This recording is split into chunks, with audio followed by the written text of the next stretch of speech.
Alors le bubble football, ça consiste en fait à faire du football mais avec dans des boules en plastique qui mélangent un peu football et rugby, mais avec un maximum de sécurité. Comme vous voyez, les élèves s'amusent à tirer comme au football traditionnel, mais ont le droit aussi de se tamponner dedans pour ainsi rajouter un peu plus de fun, si je puis dire, au niveau du football. Mais se relever, Et cela sans danger. évident.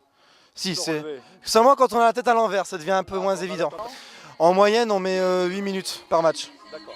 Et ça, c'est dans le cadre du Téléthon avec Exactement. l'ESCAP.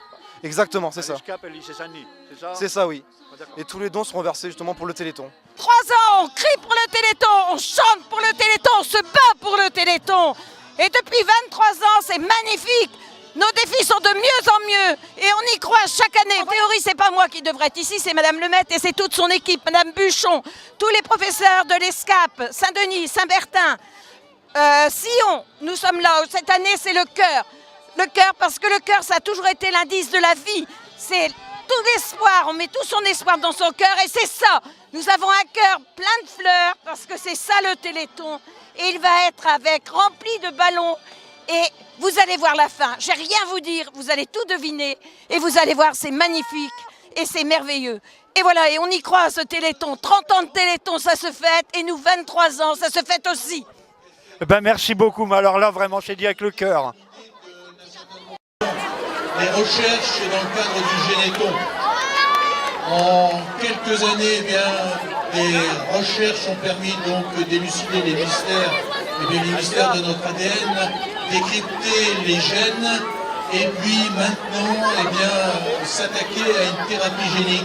Où est-ce que vous allez chercher vos idées là? Vous pêchez ça où vous? Alors, c'est pas le travail d'une seule personne, vous imaginez Non, bien. c'est- C'est vraiment là, au départ, le travail de base est fait par une équipe d'enseignants, j'allais dire, voilà. On réfléchit, etc. Et cette année, on avait envie d'aller plus loin, puisque c'était le 30e Téléthon.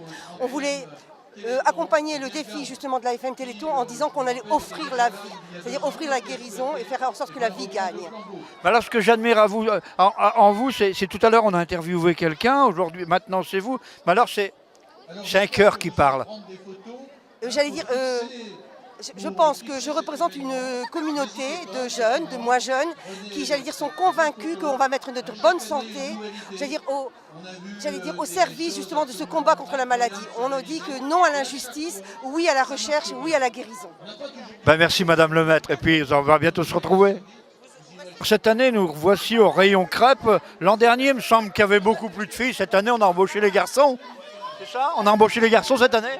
Oui, oui, on a embauché les garçons. Alors, c'est les filles qui vous ont appris à faire les crêpes ou vous saviez les faire? Ah bah on s'est entraîné, hein. C'est vous qui les avez appris à faire les crêpes? Oui. Ah bon? Alors, combien de crêpes fabriquées? À peu près, combien de kilos? Beaucoup. C'est un certain nombre, ça. Hein?